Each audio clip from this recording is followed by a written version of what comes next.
O Santa Rita, a faithful wife and caring mother, you show the way for us to live our daily lives in holiness and zeal, in loving surrender to all that God wills through Christian model.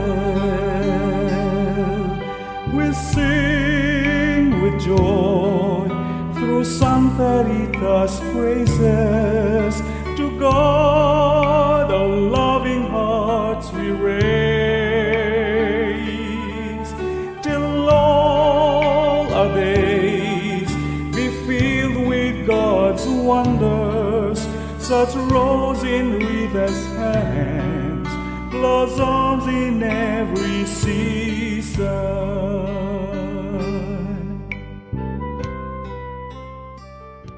Jien Sister Teresa Soru Agostinjana insellimlek u nilqek għal programm ieħor tagħna ta' qari spiritwali li tul din l-iskeda qed ilaqqana ma' Santa Rita minn Kaxxa. Qed naqra mill-ktieb verżjoni ġdida ta' din il-qaddisa skont sejbiet ġodda. Insejħu f'wostna Trinità qaddisa fl-isem tal-Missier u tal-Iben u tal-Ispirtu Santu. Amen. Talba ngħiduha f'qalbna hekk flimkien. Santa Rita nitolbok tenni biex inħares lejk, lejn it-tbatija li inti għaddejt minna u minkejja kollox. Mhux biss bqajt temmen iżda tlabt il-mulej biex jagħtik xewka mill-kuruna tax-xewk tiegħu biex bekk taqsam miegħu dik l-agunija li huwa ġarrab l-imħabba għalina. Għamel li btalbek anki jien inkun kapaċi niflaħ għal kull batija ħalli meta l-mulej jisejjaħli nieħu l-premju li nibqa' ngawdih għall-eternità bħalma għamilt int. U fl-aħħar programm eżis semmija konna qegħdin nitkellmu dwar l-Umbria fejn twildet il-qaddisa tagħna Santa Rita. Edna li fl-Umbria hemm ħafna qaddisin fil-fatt issejjaħ l-art tal-qaddisin għax minn dan ir-reġjun ħarġu ġmielu ta' qaddisin. Konna semmejna lil San Benedettu, San Franġisk. Konna bdejna nsemmu lil Santa Chiara ta' Montefalco. Inkompli llum nagħti xi tarif dwarha u nsemmu wkoll xi qaddisin oħra. Mela Santa Chiara ta' Montefalco. Il-belt ta' Montefalco tissejjaħ la Ringhiera dell'Umbria, ġifieri il-Gallerija tal-Umbria. Dan għaliex minn hemm fuq tista' tgawdi xena tas-sew il-ġimil tagħha tal-wied kollu minn Perugia sa Spoleto. Santa Chiara hija qaddisa magħrufa bħala mara ta' spiritwalità kbira. Kienet ukoll teologa, għalkemm qatt ma kienet għamlet xi studju speċjalizzat l-erf li kellha kien ġej minn Alla stess. Tantu hekk li ħafna teoloġi kienu ifittxuha u jitolbuha tispjegalhom xi punt teologu li jkunu sabuh diffiċli. Kienet tgħin lil ħafna persuni biex jeżaminaw bir-reqqa l-kuxjenza tagħhom u bekk jaqbdu it-triq tal-qdusija. Kienet ukoll ikkundannat bil-qawwa setta ta' eretiċi li kienu jissejħu libero spiritu. Bħala mistika kbira kienet issib l-ispirazzjoni tagħha mir-regola tal-missier spiritwali tagħha Santu Wistin. Fuqha kienet timxi flimkien ma' sħaba is-sorjiet. Kienet tgħid il-ħu tas-sorjiet li f'qalba kienet iġġor il-pjagi, is-sinjali tal-passjoni ta' Kristu.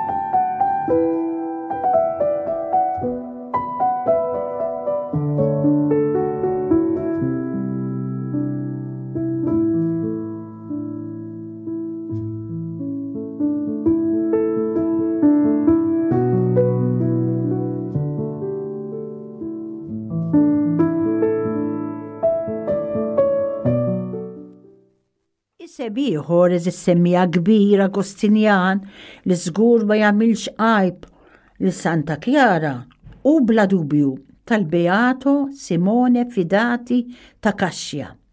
Dan kien persuna tassew affaxxinanti. Iżda anqas magħruf mill-kompajżana tiegħu Santa Rita. Fra Simone kien predikatur brillanti u direttur spiritwali eccellenti. Kien ukoll kittib spiritwali prolifiku u l-kitba tiegħu kienet magħrufa għal sekli sħaħ. L-aktar xogħol magħruf tiegħu hu il-ħajja ta' Kristu ibbażata fuq l-Evanġelji. Fil-kitba tiegħu kien juża il-lingwa letterarja ta' dak iż-żmien, kif ukoll kiteb bil-Latin. Huwa msemmi bħala pjunier ewlieni tal-lingwa Taljana flimkien mal-famuż Dante. Kien direttur spiritwali ta' ċertu Taddeo Gaddi. L-aktar skular dan kien Taddeo, apprezzat ta' Giotto.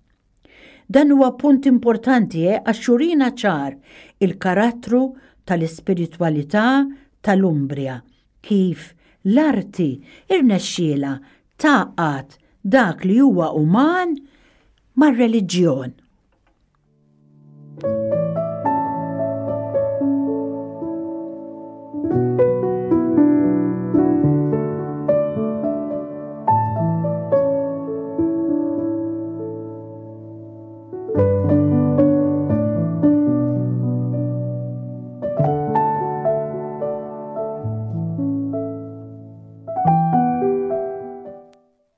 Hawnhekk insemmu wkoll is-semmija lil Beata Marija Fasce li għalkemm twildet f'Torilja li hija provinċja ta' Ġenova, trabbit f'Kaxxja din. Hija kienet il-badessa tal-monasteru fejn għexet Santa Rita ta' Santa Marija Maddalena għal 27 sena sħaħ kienet badessa. Kienet mara ta' spiritwalità profonda u ta' karattru sod. Kienet ħabrek ħafna biex ixxerret il-kult ta' Santa Rita madwar id-dinja. Fl-aħħar net ta' min isemmi wkoll lil Beata Angela ta' Foligno, Santa Margherita ta' Cortona, Santa Veronica Giuliani ta' Città di Castello u Santa Colomba ta' Rieti. Dawn huma ftit fuq stant qaddisin oħra li biqdu sithom fewħu ir-reġjun tal-Umbria.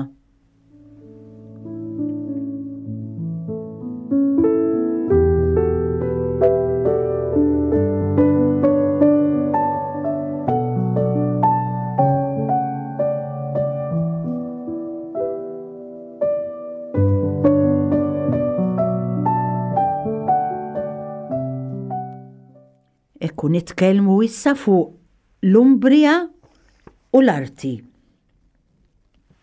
Fir-reġjun tal-Umbria il-Mulej ta' missjoni unika, jiġifieri li minkejja li għadda minn diversi gwerer, vendetti u taqlib ieħor, qatt ma kien hemm xi firda bejn il-politika u l-fidi reliġjuża. Dan nistgħu naraw fl-arti sabiħa li żejjen lil dan ir-reġjun l-aktar matul is-seklu 15. Nistgħu ngħidu li minn kmieni meta bdew jinħolqu l-ordnijiet mendikanti insibu epoka ta' tiġdid, imma mingħajr ma ħolqot sim. Dan it-tiġdid għalkemm qajjem ċertu lajċiżmu dejjem żamm l-istess għan li hu l-għaqda u l-armonija. Mal-medda tas-sekli, l-arti fl-Umbria kienet espressjoni sabiħa ta' paċi kontemplattiva u ħajja reliġjuża kwieta. L-arti rnexxiela tuħu dak li huwa uman u titrasformah mingħajr ma tiġħdu jew tidolatrah. L-arti kellha l-ħila li tnaqqas it-toqol lill-materja, lill-figuri, lix-xenarju u toffrilna dawl ta' sikurtà u paċi. il-figuri jidru qishom maqbudin festasi kontemplattiva. Ek naraw fix-xogħol artistiku ta' Pinturicchio u Perugino. Fl-Umbria twildet ukoll ir-rappreżentazzjoni teatrali popolari Laude, rappreżentazzjonijiet sagri ta' karattru popolari. Jacopone minn Todi u l-aktar personaġġ li spikka f'dan il-qasam letterarju. Biex nagħlqu dwar l-Umbria nistgħu ngħidu li dal-pajjiż l-Umbria hi reġjun żgħir fid-daqs imma daqshekk ieħor kbir fil-ġmiel naturali u fl-arti. Żbuħija li jsir espressjoni ta' reliġjożità profonda. Illum neħtieġu wisq din ir-reliġjożità wara delużjonijiet tas-soċjetà li l-ewwel fgatna billi offritilna l-għana. U mbagħad warbitna u ma ħallittilniex possibilità li nakkwistawha. U hawn jidħol l-eżempju tal-qaddisin li f'dan iż-żmien ta' spiritwalità fqira jenna fuq kollox biex nimxu fit-tama li għada ikun aħjar millum. Huma li għażlu din it-triq saru qaddisin u aħna bil-għajnuna tagħhom jalla eżis semmija insegwuhom.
La Valnerina. Din hija il-pjanura ta' xmara is-sewda. Din il-pjanura hija verament pittoreska u propju f'din il-pjanura li twildet il-qaddisa tagħna Santa Rita. Matul is-sekli din il-pjanura kienet mezz ta' komunikazzjoni bejn l-ibħra, jiġifieri l-Adriatiku u l-Baħar Terren. Mill-Adriatiku għal mijiet ta' snin kienet teżisti triq li twassal sal-muntanji tal-Appennini. Fil-fatt, f'passaġġi bejn il-muntanji bħal f'dawk ta' Ankarano, Kanapine u Cività instabu f'dalijiet li huma ċida li dawn il-passaġġi bejn il-muntanji kienu frekwentati minn nies preistoriċi kif jiġdu xi għodda u oġġetti oħra li jinstabu f'dawn l-inħawi. Imbagħad kienu r-Rumani li komplew kabru l-bliet ta' Norċja u Kaxxa u t-territorju ta' madwarhom. Fis-seklu 6 meta spiċċa l-Imperu Ruman fil-Valnerina ġew gruppi ta' eremiti li barra milli kienu ċentri ta' spiritwalità kienu wkoll ċentri ta' agrikoltura u ċiviltà.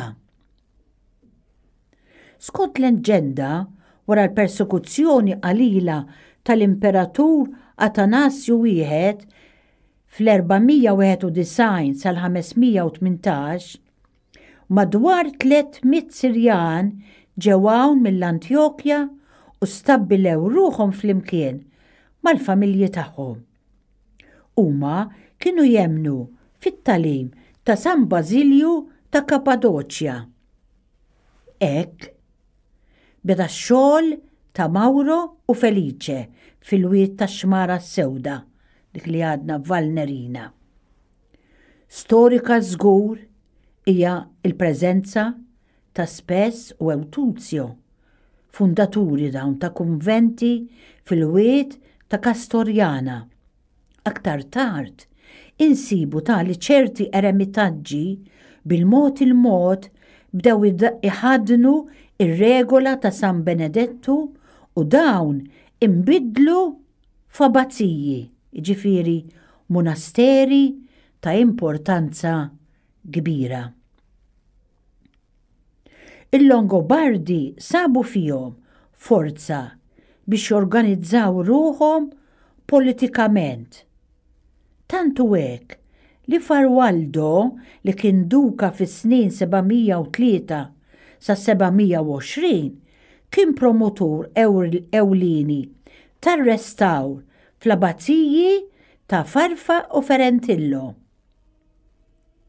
Fis-seklu 10 wara li s-Saraċini invadew Sabina u l-pjanura ta' Xmara Sewda fis-sena 890 fuq il-muntanji bdew jimbtu torrijiet u villaġġi fortifikati li kienu jintużaw bħala sede tal-fewdi.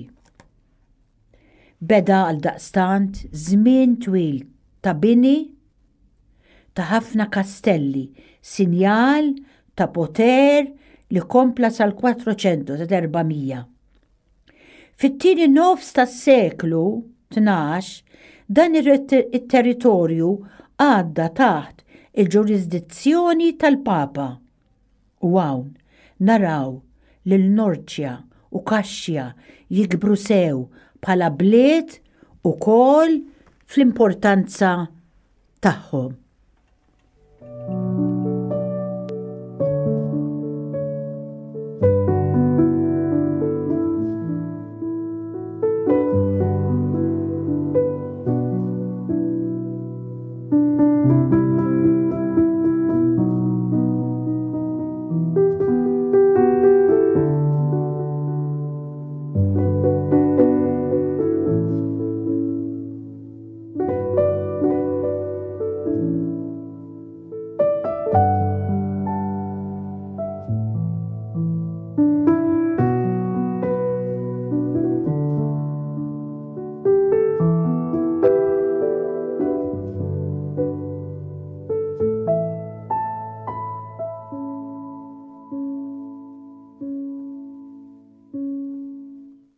Issa semija sa nitkellmu fuq Kaxxja l-istorja tagħha fil-fatt biex nambjentaw ruħna.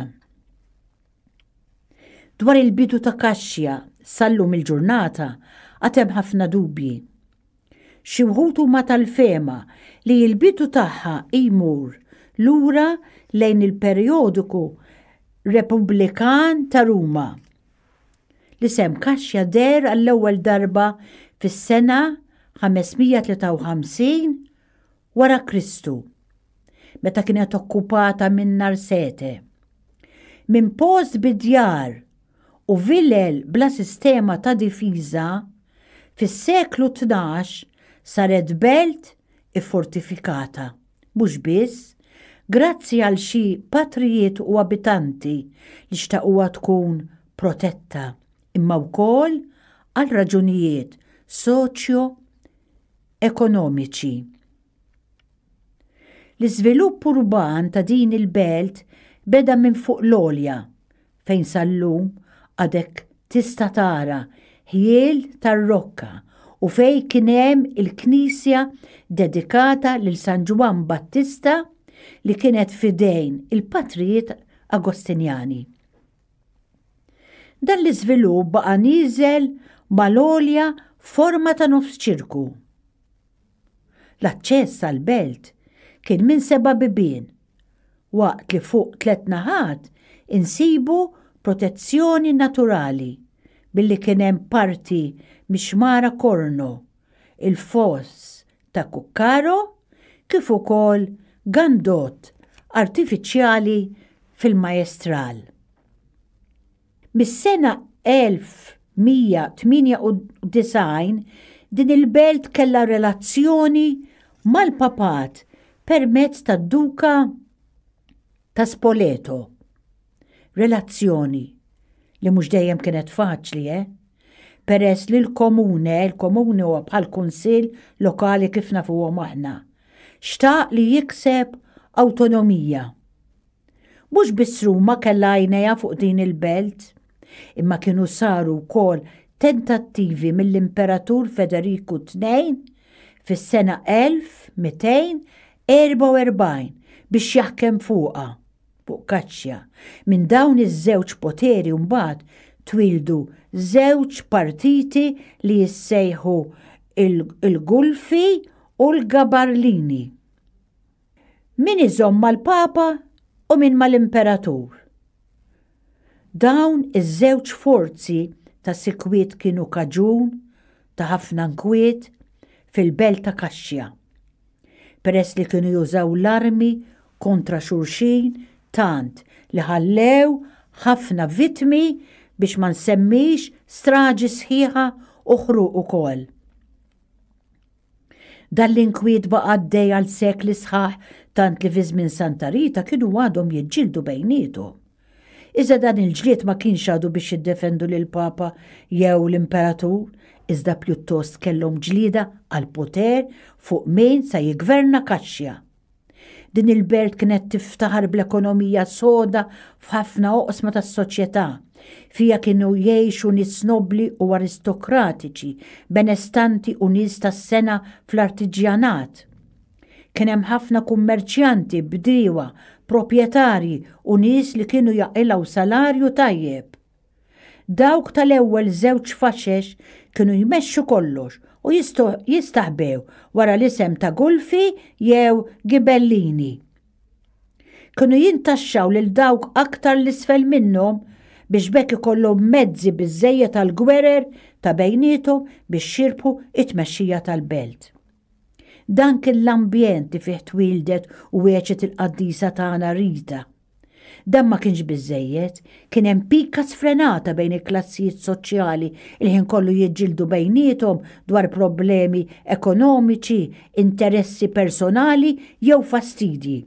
U propju fuq dawn tal-aħħar li l-ġenituri ta' Rita, Antonio u Amata kienu jippruvaw jaħdmu biex iġibu l-paċi tant mixtieqa bejn il-familjari u mhux fuq livell politiku. Il-koppja Lotti kienet tifforma parti minn grupp iddelikat mill-komun li kien jissejjaħ paċieri, paċifisti, ġifieri li jġibu is-slim u l-paċi. L-għana ewlieni tagħhom li kien li bil-kelma tajba jippruvaw jikkwitaw u jnissru slim bejn il-persuni jew fost il-familji miġġielda. Kemm importanti dawn nippruvaw inkunu paċifisti, inġibu slim u l-paċi. Hekk kienu jagħmlu missierhom Rita.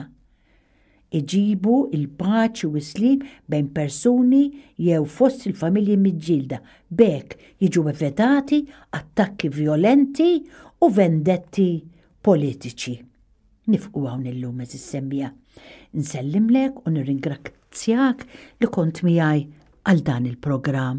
Il-paċi miegħek. O Santa Rita, a faithful wife and caring mother, you show the way for us to live our daily lives